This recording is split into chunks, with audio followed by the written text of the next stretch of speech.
1995년 12월 31일 오래전 이야기죠. 워싱턴 포스트지에 보면 1000년 동안 인류에게 영향을 미쳤던 인물로 징기스칸을 뽑습니다. 몽골 부족을 통일하고 천하를 정복한, 세계를 정복한 그는 그 당시 어린아이와 노인을 합쳐도 인구가 200만 정도밖에 채 되지 않는 작은 나라였고, 군사가 다 합쳐도 10만도 채 되지 않는 병력이었지만 그는 무려 777만 제곱미터, 그러니까 348만이라고 하는 제곱미터라고 하는 알렉산더 제왕의 정복했던 땅보다 2배가 넘는 땅을 정복함으로 인류사에 큰 영향을 미쳤던 인물이었죠. 그 당시 그 몽골 인구보다 무려 100배나 많은 유라시아 대륙을 30년 만에 정복하고 150년 동안 지배한 정말 전후후무한 지도자였습니다. 징기스칸에게 가장 큰 영향을 준 사람은 그 당시 돌골족의 명장이자 제상인 돈유쿠쿠라고 하는 사람이었다는 거예요. 이 돈유쿠쿠라고 하는 제상의 가르침으로 그는 성을 쌓는 자는 반드시 망할 것이며 끊임없이 이동하는 자만이 살아남을 것이다 라고 하는 그 통치 철학과 가르침이 기초가 되어서 위대한 지도자가 되었다는 겁니다. 오늘 본문이 바로 이러한 이야기입니다. 여호수아가 임종을 맡게 되었습니다. 이제 그 임종을 앞둔 그에게 그의 인생 철학과 같은 핵심 가치를 오늘 본문이 기록하고 있는 겁니다. 그의 인생 110년을 오늘 본문을 읽으면 약 한 4분 정도 되는 내용이죠. 16구절 4분 정도 되는 내용인데 110년의 인생을 단 4분에 요약하며 인생에 가장 중요하게 여겨야 될 것이 무엇인지를 이 당시 백성들, 특히 관리 지도자들에게 이야기하고 있는 내용이 오늘 본문의 배경의 내용입니다. 오늘 본문의 배경의 내용은 이 당시에만 말씀하는 내용이 아니라 오늘 2021년 저와 여러분에게 주시는 하나님의 말씀으로 붙들 수 있기를 주님의 이름으로 축복합니다. 오늘 본문 먼저 1절에 보면 여호와께서 주위의 모든 원수들로부터 이스라엘을 쉬게 하신 지 오랜 후에 여호수아가 나이 많아 늙은지라라고 시작합니다. 여호수아가 이제 나이 많아 늙었다는 것을 이야기하고 그가 이제 14절에도 보면 온 세상이 가는 길로 간다라고 함으로 자기 임종을 앞두고 있는 상황인 것을 보게 됩니다. 그렇게 오랜 나이가 많이 든 그에게 1절에 쉬게 하신 지 오랜 후라고 하는 말씀을 통해 가나안 땅 정복 후 안정기를 맞아 평안한 시대를 누리던 그때 이제 여호수아가 백성의 관리들에게 이야기하는 내용입니다. 여러분 생각해 보십시오. 전후후무한 지도자가 여호수아입니다. 그러면 개인의 영웅담을 이야기할 수도 있습니다. 여호수아가 어떤 인물입니까? 전쟁의 영웅입니다. 과거 르비딤에서 아말렉과의 전쟁에서 일선에서 나가 싸웠던 장수였죠. 그러면 혹시 모를 이방 나라의 공격에 대비해서 앞으로의 전쟁의 비결은 이렇게 해야 된다, 전략과 전술을 가르쳐 줄 수도 있습니다. 그렇지 않겠습니까? 또한 그는 누구입니까? 모세의 후계자입니다. 모세가 직접 안수한 지도자였고 그는 영적인 경험이 많았죠. 40주야를 모세와 함께 시내산에 올라서 하나님의 맹렬한 불같은 임재 경험을 감적적으로 경험했던, 하나님에 대한 특별한 영적 체험이 있었던 그는 그러한 기록을 백성들에게 남겨서 알려줄 수도 있을 것입니다. 그런데 그런 이야기 하지 않습니다. 또한 여호수아는 누구입니까? 이스라엘의 산 역사입니다. 그는 갈렙과 함께 가나안 땅, 애굽에서 나올 때부터 살아 가나안 땅 점령까지 있는 유일한 인물이 바로 그 자신입니다. 광야 40년을 거쳐 가나안 땅 점령하기까지 유일하게 살아있는 산 역사, 이스라엘의 산 증인이죠. 그러면 이스라엘의 삶의 광야에서 또 지금까지 지내오면서 자기가 겪었던 경험담을 충분히 이야기할 수 있을 텐데, 이스라엘 역사에 대해서 얘기할 수 있을 텐데 그런 이야기 기록되어 있지 않습니다. 하나님 세우신 특별한 지도자였고 그는 특별한 경험과 기적을 경험하였지만, 하늘의 달과 태양을 멈출 만한 능력을 경험했지만 개인의 영웅담을 한마디도 이야기하지 않습니다. 그는 오늘 본문 3절에 보면 이렇게 시작합니다.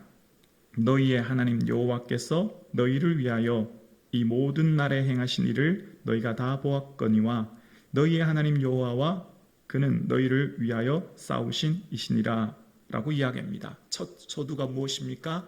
너희의 하나님 여호와입니다. 자, 이제 3절부터 시작된 너희의 하나님 여호와는 3절, 5절, 8절, 11절, 13절, 14절, 15절, 16절 계속해서 반복합니다. 뭘요? 너희의 하나님 여호와. 이게 주어이고 이게 전부입니다. 여호수아는 끊임없이 모든 구절마다 반복되며 강조하는 것이 너희의 하나님 여호와께서로 이야기합니다. 그러니까 지금 여호수아가 선포하는 주어는 하나님입니다. 너희의 하나님이라는 거예요. 그러니까 여호수아가 지금 나와 함께 하신 하나님, 그래서 나와 함께 놀라운 위대한 역사를 이루셨던 그 하나님이 너희의 하나님이라는 거죠.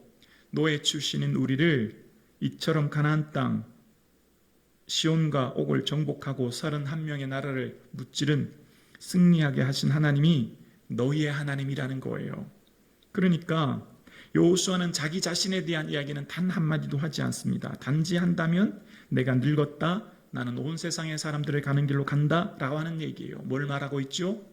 우리는 다 사라져 없어져 버린 인생이지만 하나님만은 영원하다는 것입니다. 하나님은 영원히 변치 않고 누구를요? 너희를 지키시고 인도하신 분이라고 이야기합니다.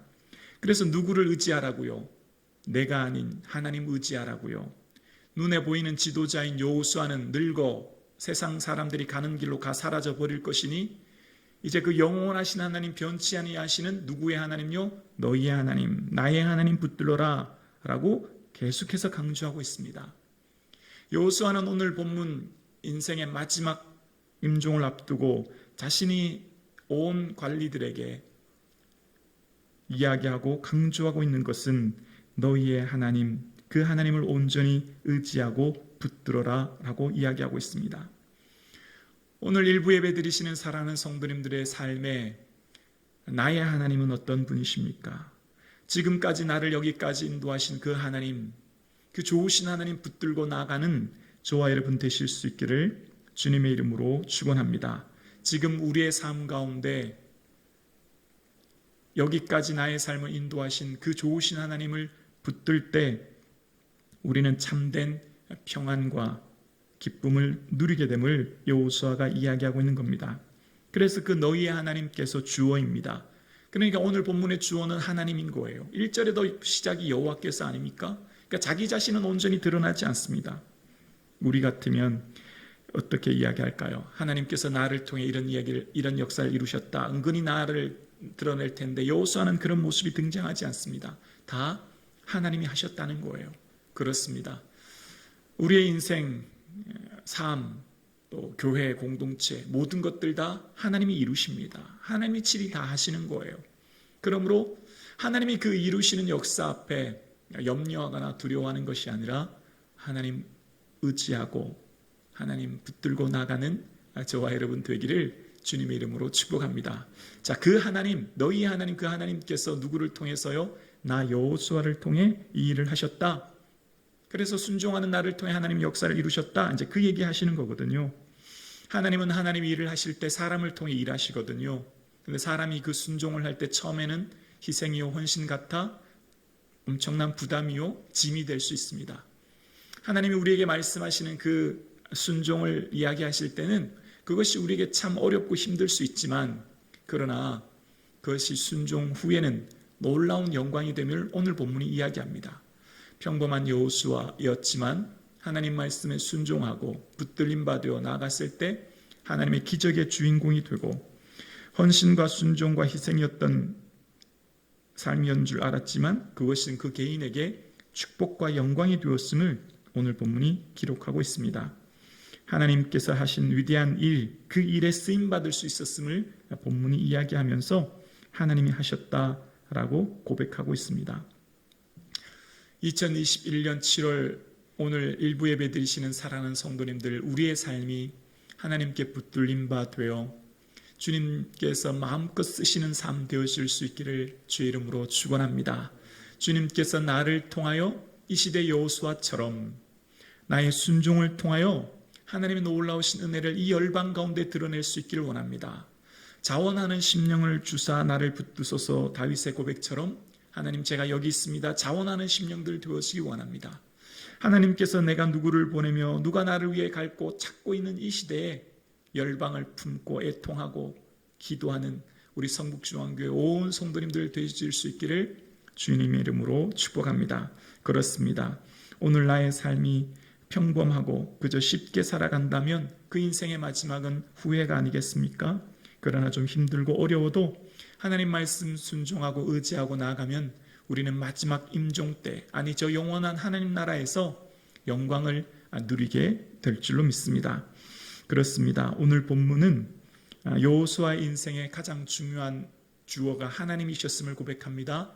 하나님이 다 하셨다는 겁니다. 그렇습니다. 우리의 삶에 그 하나님이 다 이루실 것임을 바라보고 믿음으로 나아갈 수 있기를 원합니다. 그러면서 여호수아는 자신이 일평생 품고 있던 말씀, 이것은 하나님께 직접 받은 말씀이죠. 그 말씀을 이제 이스라엘 관리들에게 이야기하는데요. 6절 말씀 보면 하나님께서 받은 이 말씀을 고백합니다. 그러므로 너희는 크게 힘써 모세의 율법책에 기록된 것을 다 지켜 행하라. 그것을 떠나 우로나 좌로나 치우치지 말라. 아멘. 자, 이 말씀 읽으면 기억나시죠? 맨 처음 여호수아 1장 7절의 말씀이죠. 젊은 여호수아 그를 부르셨고 두렵고 떨림 가운데 위대한 종 모세가 죽고 난 후 이스라엘의 지도자로 부름받은 그는 염려와 두려움 가운데 있을 때 하나님 하신 말씀이었습니다. 오직 강하고 극히 담대하여 나의 종 모세가 내게 명한 율법을 다 지켜 행하고 좌로나 우로나 치우치지 말라. 그리하면 어디로 가든지 형통하리니. 그렇습니다. 여호수아의 일생에 한 번도 잊어본 적이 없는 말씀. 지나온 광야의 시간, 힘들고 어렵고 지칠 때, 가나안 땅을 정복하며 들어왔을 때, 염려가 되고 근심이 될 때 늘 가슴속에 품고 있던 말씀이 바로 이 말씀이었습니다. 여호수아의 인생의 사역의 시작이 하나님 말씀이었고 여호수아의 인생의 마지막 고백도 말씀이었습니다. 여호수아는 이 평생 하나님 말씀을 가슴에 품고 되뇌이며 일평생 여기까지 온 것입니다. 도저히 내 힘으로 건널 수 없었던 범람하는 요단강 앞에서 이 말씀 붙들었습니다. 불가능할 것 같은 거대한 여리고성 앞에서도 이 말씀 붙들었습니다. 범죄한 아간의 실패로 온 이스라엘이 아이성 전투에 패배하여 슬픔 가운데 있을 때에도 이 말씀을 붙들었습니다. 해변의 모래 같은 많은 군대와 말과 병과 앞에 북부왕 하솔왕 야빈의 전투 앞에서도 이 말씀 붙들었습니다. 여호수아 인생의 가슴속 깊이 새겨두었던 말씀이 오직 강하고 극히 담대하여 하나님 말씀 의지하고 나아가라고 하는 이 말씀이었습니다. 말씀이 그를 살렸고 말씀을 그를 지켜주었고 말씀이 그를 여기까지 오게 한 것입니다. 이스라엘 백성들을 이끌고 가나안 땅 전투 속에 오늘 여기까지 온 여호수아에게 실망과 염려와 두려움이 없었겠습니까? 근심되고 걱정되는 일이 없었겠습니까? 고독한 일이 없었겠습니까? 얼마나 그의 인생에 힘들고 지칠 일들이 많았겠습니까? 다 기록하고 다 말할 수 없지만 그의 인생 참으로 힘들고 어렵고 지칠 때 그가 붙들었던 말씀이 바로 오직 마음을 강하게 하고 극히 담대히 하여 나의 종 모세가 내게 명한 율법을 다 지켜 행하며 좌로나 우로나 치우치지 말라 라고 하신 생명의 말씀 붙들고 지금 여기까지 한결같이 달라왔습니다. 광야 40년의 시간, 가나안 땅 정복을 7년으로 하면 약 50년이 넘는 시간 가슴속 깊이 묻어두었던 말씀, 그리고 인생이 지치고 힘들 때 고독할 때 붙들었던 말씀이 오직 마음을 강하게 하고 극히 담대하라고 하는 이 말씀이었습니다. 오늘 사랑하는 성도님들, 일부 예배 드리시는 성도님들의 삶 가운데 정말 내 힘으로 도저히 건널 수 없는 것 같은 범람하는 요단과 같은 문제 앞에 서 계시진 않습니까? 내 힘으로 도저히 할 수 없는 불가능한 거대한 여리고성 같은 고난 앞에 맞닥뜨려 서 있지는 않으십니까? 아간의 범죄로 실패했던 아이성 전투처럼 내 인생의 실패와 실수로 실망하여 넘어져 있지는 않으십니까? 그렇다면 여호수아가 붙들었던 이 말씀 붙들고 가슴속 깊이 새기고 되뇌이고 또 묵상하며 나아갈 수 있기를 원합니다. 오직 강하고 극이 담대하라. 하나님은 오늘 저와 여러분에게 말씀하시는 살아계신 하나님의 말씀입니다. 지금 여러분은 삶 가운데 둘러진 수많은 문제와 어려움, 내 힘으로 할 수 없는 엄청난 고난과 고통 앞에 극심한 한계 상황 가운데 있다면 이 말씀 붙들 수 있기를 원합니다. 살아계신 하나님께서는 여호수아만의 하나님이 아니라 오늘 2021년 7월 여기에서 각 가정에서 눈물로 기도하는 성도님들의 하나님이십니다. 그 하나님이 이렇게 말씀하십니다. 오직 마음을 강하게 하고 극이 담대히 하여 이 말씀에 기록된 모든 것을 지켜 행하라 말씀하고 계십니다. 이 살아계신 하나님의 말씀을 의지하고 붙들고 나아가는 저와 여러분 되실 수 있기를 주의 이름으로 축원합니다. 그렇습니다. 지금은 하나님의 말씀 붙들고 의지하여 나아갈 때입니다. 세상 바라보고 의지할 때 실망할 수밖에 없고 내가 그토록 의지했던 사람 바라볼 때 우리는 낙심할 수밖에 없음을 오늘 본문이 이야기하며 우리가 오직 붙들고 의지해야 될 분, 영원하신 하나님, 변치 아니하신 하나님, 그 하나님 붙들라는 겁니다. 너희의 하나님 여호와 의지하라는 겁니다. 여호수아도 나이가 많아 늙어 세상 사람들의 가는 길로 사라져 없어져 버릴 것임을 이야기합니다. 이 땅의 모든 것들은 사라져 없어져 버릴 것입니다. 영원히 변치 않으시는 그 하나님 의지하고 나가시는 저와 여러분 되실 수 있기를 주의 이름으로 축원합니다. 그 하나님께서 오늘 저와 여러분에게 말씀하십니다. 그 말씀하시는 주의 음성 붙들고 살아계신 하나님 말씀 의지하여 오직 마음을 강하게 하고 극히 담대하여 이 땅 살아가시는 저와 여러분 되실 수 있기를 주의 이름으로 축원합니다. 그 하나님 말씀 의지하고 나아가는 구체적인 순종에 대해서 어떻게 하면 그 하나님 말씀을 구체적으로 순종하며 나아갈 수 있을지 8절에 이렇게 이야기합니다. 오직 우리 함께 8절 말씀 봉독할까요? 오직 너희의 하나님 여호와께 가까이 하기를 오늘까지 행한 것 같이 하라. 아멘.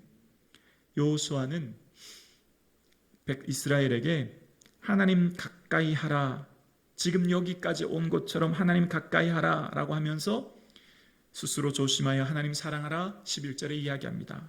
그러니까 여호수아가 지금 강조하는 것은 하나님 가까이 하래요. 저는 이 말씀에 참 은혜가 됩니다. 여호수아가 지금까지 위기와 어려움과 고난, 또 불가능한 상황, 또 여러 가지 문제 속에서 가나안 땅 오게 되었던 것 다 어떻게 가능했다고요?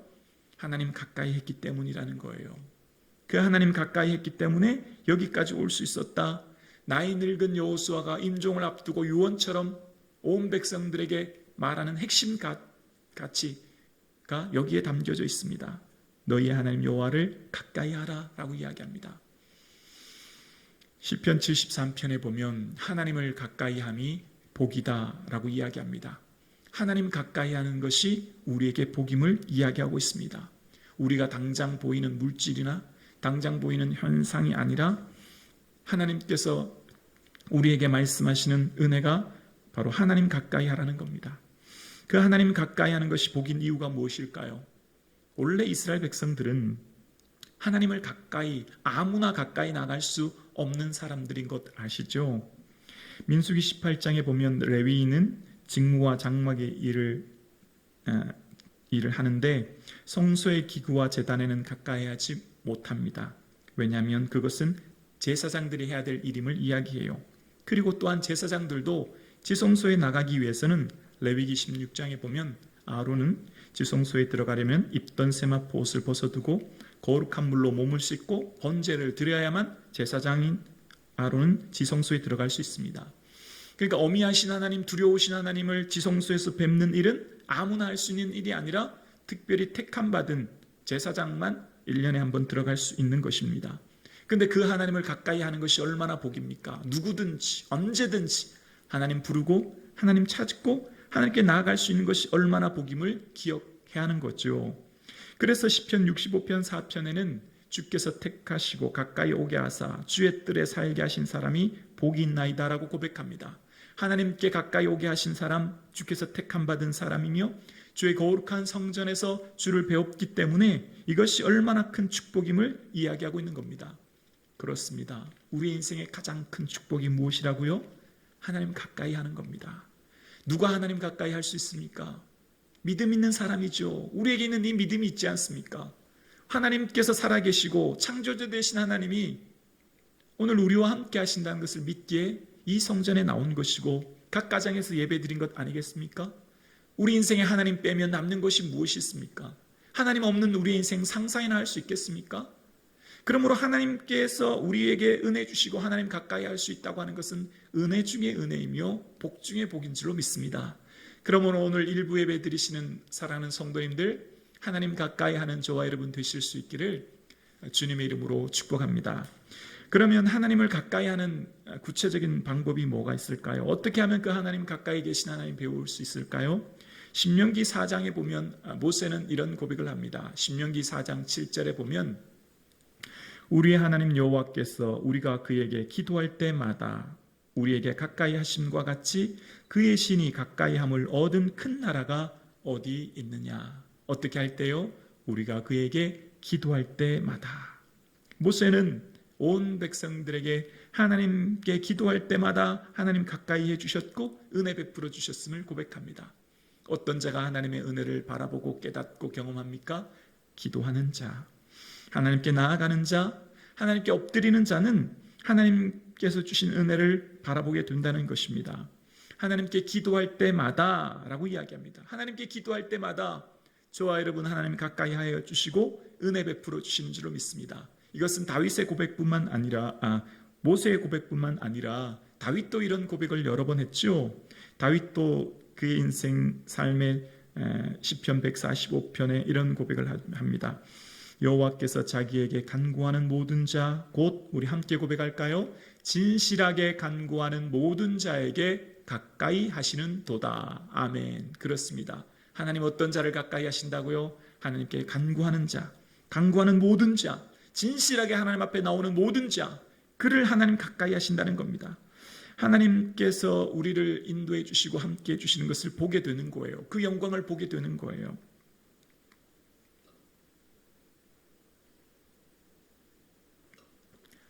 하나님은 먼저 우리를 사랑하셔서 가까이 계신 분임을 말씀을 통해 알 수 있습니다. 그러니까 하나님은 처음부터 우리와 늘 가까이 동행하시는 하나님을 알게 되어요. 처음에 창세기 1장 1절에 뭐죠? 태초에 하나님 천지를 창조하십니다.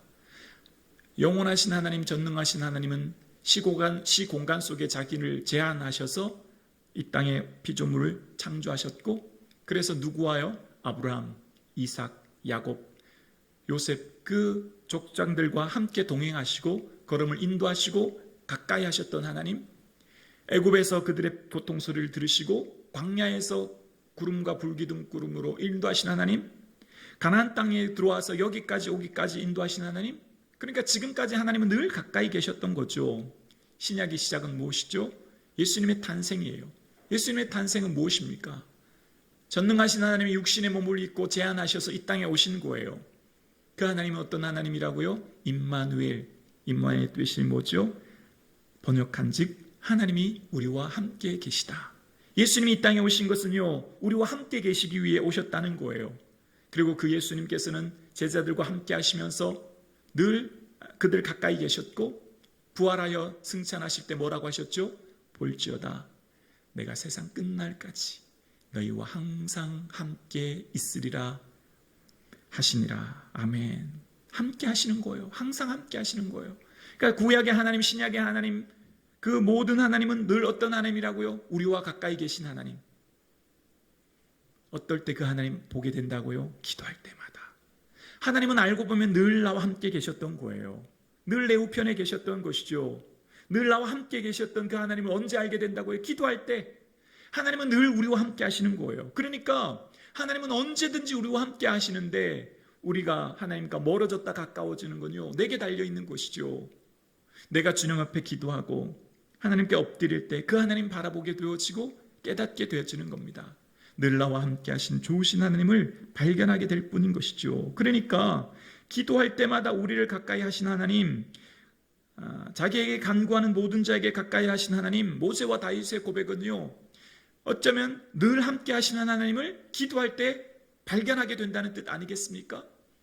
늘 나와 동행하시고 내 고난과 어려운 문제 속에서도 걸음걸음 속에서도 함께 하셨는데 언제 발견하게 된다고요? 기도할 때 눈이 밝아져서 깨닫게 되는 것뿐인 거죠. 사랑의 하나님께서는요, 늘 우리와 함께 하시는 거예요. 우리를 붙들어 주시는 거거든요. 근데 그 좋으신 하나님을 우리는 잊어버립니다. 놓칩니다. 하나님이 나를 때로는 버리신 것 같고 외면하신 것 같은 상황이 있어요. 그런 적은 한 번도 없거든요. 하나님 그런 적 단 한 번도 없어요. 단지 우리가 못 볼 뿐이죠. 단지 우리가 기도하지 않아 그 은혜를 모를 뿐인 거예요. 그러므로 오늘 사랑하는 성도님들, 가정에서 일부 예배 드리시는 성도님들의 삶마다 하나님께 간구하고 엎드리고 기도함으로 주의 은혜와 영광을 바라볼 수 있는 종들 될 수 있기를 주님의 이름으로 축복합니다. 그렇습니다. 그 하나님을 가까이 해야 함을 이야기하고 있습니다. 그런데 반대로 눈에 보이지 아니하는 하나님 가까이 하기가 참 어렵거든요. 근데 반대로 눈에 보이는 사람 가까이 하는 거 정말 쉬워요. 왜냐하면 사람은 당장 내게 유익한 많은 것을 얻을 수 있거든요. 그래서 눈에 보이는 사람, 이방 백성 의지하지 말라고 12절에 이야기합니다. 오늘 본문 12절에 보면 너희가 만일 돌아서서 너희 중에 남아있는 이 민족들을 가까이 하여 더불어 혼인하여 서로 왕래하면 이라고 이야기합니다. 그러면 그들이요 올무와 덫과 옆구리의 채찍과 눈의 가시가 된다라고 이후 13절에 이야기합니다. 그러니까 눈에 보이는 사람 의지하고 가까이어 혼인하여 결혼하면 그들로 말미암아 눈의 가시래요. 여러분 눈에 작은 티만 들어가도 얼마나 눈이 뜨기 힘듭니까? 가시가 된대요. 고통스럽게 된다는 거예요. 그것은 이미 신명기 7장에 그들과 혼인하지 말라고 말씀하셨고 그들과 혼인하면 너희들이 그들의 아들로 말미암아 유혹을 받게 되어서 하나님을 떠나고 그들을 섬기게 될 것을 말씀하셨던 거죠. 그러니까 누누이 강조하고 재차 이야기하는 것은 눈에 보이지 않은 영이신 하나님 의지하기가 어렵지만 그 하나님 바라보고 나아가라 이야기합니다. 당장 눈에 보이는 사람, 당장 눈에 보이는 이방인들과 혼인하여 결혼하면 그 사람들이 너희 눈에 가시가 될 거라는 거예요. 올무와 덫이 될 것이라는 겁니다. 오늘 일부 예배 드리시는 사랑하는 성도님들 삶에 하나님 가까이 하는 저와 여러분 되실 수 있기를 주의 이름으로 축복합니다. 오늘 이 가까이라고 하는 국어사전은요 한 지점에서 거리가 조금 떨어져 있는 상태를 말합니다. 자, 그런데 가까이라고 하는 이 히브리어는요 좀 달라요. 다바크라고 하는 뜻인데요, 히브리어의 뜻은 바짝 밀착하다 그런 뜻이에요. 발짝 밀착하다, 꼭 붙들다 그런 의미가 있어요. 꼭 붙들다.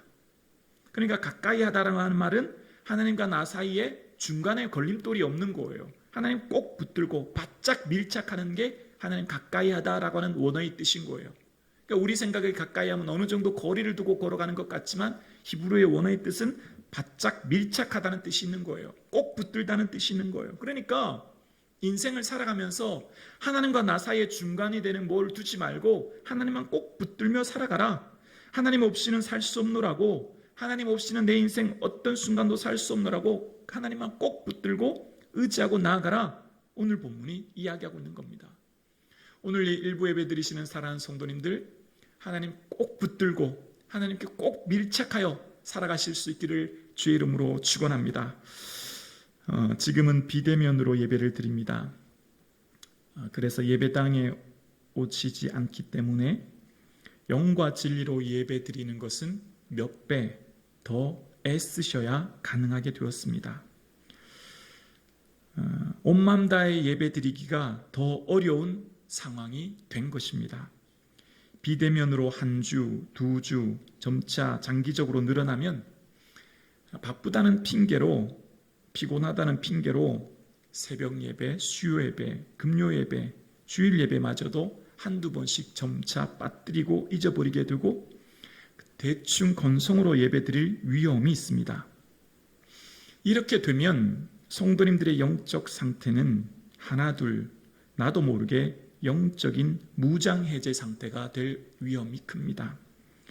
말씀이 나를 지켜주고 예배가 나를 지켜주는데 그 말씀 붙들지 않고 예배 드리지 않으므로 나의 영적인 상태에 무장해제를 당할 수 있는 거죠. 그러면 성도님들은 스스로를 잘 보지 못하고 깨닫지 못할 수도 있습니다. 왜냐하면 영적인 것들은 눈에 보이지 않기 때문입니다. 영적인 것은 곧바로 증상도 없습니다. 그래서 나의 영적인 상태를 내 눈으로 보이지 않고 바로 증상으로 나타나지 않기 때문에 내 믿음과 내 상태가, 영적인 상황이 점점 나약해져도 내가 알지 못하는 거예요. 그러다가 어느덧 나도 모르게 시험에 빠지고 영적인 슬럼프에 들면 말씀이 들리지 않고 기도가 되지 않은, 그래서 영적으로 점점 고사 상태에 놓일 위험 상태가 되는 겁니다. 그럼에도 불구하고 나의 신앙에는 아무런 문제 없다, 나는 지금 잘 살고 극히 정상적으로 살아가고 있다 생각하게 만드는 것이 우리의 본능인 겁니다. 여러분, 지난 한 주간 동안 여러분의 마음에 늘 기쁨과 평안과 은혜로 충만하셨습니까? 그렇다면 정말 하나님의 은혜입니다. 그러나 반면 성도님들의 마음에 근심과 두려움과 불안, 그리고 극히 말로 다 할 수 없는 극심한 고통 가운데 있는 성도님들도 분명히 계셨을 것입니다. 겉모습은 아무렇지 않게 보여도 영적인 상태가 매우 심각한 상태에 놓여 있는 성도님들이 계신 겁니다. 코로나로 인하여 사회는 불경기다라고 이야기합니다. 그러나 영적 세계에서 사단은 지금 호황기를 맞고 있습니다. 사단은 지금 신이 났습니다. 교회는 현장 예배와 기도가 중단되어 비대면 예배로 전환되었습니다. 사단은 각 가정에서 예배드리는 성도님들의 예배에 온전하게 집중하지 못하도록 수단과 방법을 가리지 않고 동원하여 방해할 것입니다. 찬양은 큰 소리로 높여 부르지 못하고 형식적이 되게 하고, 말씀이 잘 들리지 못하는 주변 시선에 내 눈이 빼앗기게 만들 겁니다. 사단은 가정에서 기도하는 성도님들의 기도를 온전히 집중하지 못하도록 우리의 생각에 잡생각으로 공격하여 딴 생각을 들게 하고, 기도에 집중하지 못하고 기도하다 졸리게 만들고, 기도에 온전히 온 시간을 더 투자하지 못하게 하는 영적인 나약함으로 만들게 될 겁니다. 그래서 지금은 더 영적으로 깨어 몇 배는 더 많이 기도하고 더 주님께 매달려야 할 때가 바로 지금이에요. 하나님께 바짝 매달려 엎드려 붙어 있지 않으면 사단은 서서히 우리의 열정을 식어가게 하고 고사시킬 겁니다. 예배를 쉬고 기도를 하지 않아도 우리의 일상이 아무런 어려움이 없다고 느껴졌다면 이미 우리는 영적으로 큰 문제가 있는 겁니다. 예배 드리지 않고 기도하지 않고 말씀 묵상하지 않아도 내가 생활하는데 아무런 문제가 없다고 느껴졌다면 이미 우리는 사단의 공격을 받고 있는 겁니다. 지금 예배가 비대면이 되었기에 사단도 우리 성도님들을 비대면으로 좀 대우하고 봐주나요? 사단이 우리를 덜 시험 들게 덜 공격합니까? 사단이 비대면이라고 우리를 예우해 줍니까? 그렇지 않습니다. 사단은 이때다 싶어서 온 사단의 졸개들은 귀신들과 함께 총공격하여 성도들을 시험에 들게 하고 무너뜨리고 방해할 것입니다. 그래서 성도님들의 삶에 온전히 주님께 붙어있지 못하도록, 하나님께 가까이 가지 못하도록 온갖 수단과 방법을 동행하여 우리의 믿음을 넘어뜨릴 겁니다. 교회는 천국을 향해 가는 배입니다. 마지막 한 분도 빠짐없이 천국에 갈 수 있도록 하는 것이 목사의 의무인 것이죠. 이러한 상황 가운데 성도님 한 분도 빠지지 않고 다 천국에 갈 수 있도록 신앙의 경주를 완주해야 합니다. 이단의 미혹에 빠지지 않도록, 시험에 들어 믿음에 버리지 않도록, 고난 앞에 우리의 믿음이 파손되지 않도록 끊임없이 깨어 있어야 합니다. 그렇습니다. 지금은 영적인 위기임을 알고 더 깨어 기도할 때가 바로 지금입니다. 성도님들도 함께 삶의 자리에서 예배와 기도에 소홀히 하지 않고 온 마음 다하여 주를 붙들고 의지하고 나가는 사랑하는 성도님들 될 수 있기를 주님의 이름으로 축복합니다. 나의 믿음 지키기 위해 한 번의 예배와 말씀 묵상과 기도에 온 힘을 다하고 깨어 있어야 합니다. 하나님께 가까이 가기 위해 몸부림쳐야 할 때가 바로 지금입니다. 그렇게 간구하고 애써도 사단은 끊임없이 우리를 방해하기 때문입니다. 그러므로 오늘 하나님께서 저와 여러분의 삶 가운데 지금 이러한 위기 상황 가운데 마음을 강하게 하고 극히 담대하여 하나님을 가까이하여 하나님을 의지하여 주만 붙들라 말씀하십니다. 깨어 있으라 말씀하십니다. 진실로 주만 의지하고 가까이함으로 주께서 행하시는 일들을 바라보라 말씀하십니다. 오늘 일부 예배 드리시는 사랑하는 성도님들 삶의 자리마다 이제 시작되어지는 비대면 예배의 상황 속에서 더 열심히 온 마음 다하여 주를 의지하고 주께 가까이 나가 깨어 간구하는 우리 온 성도님들, 기도의 용사들 될 수 있기를 주님의 이름으로 축복합니다.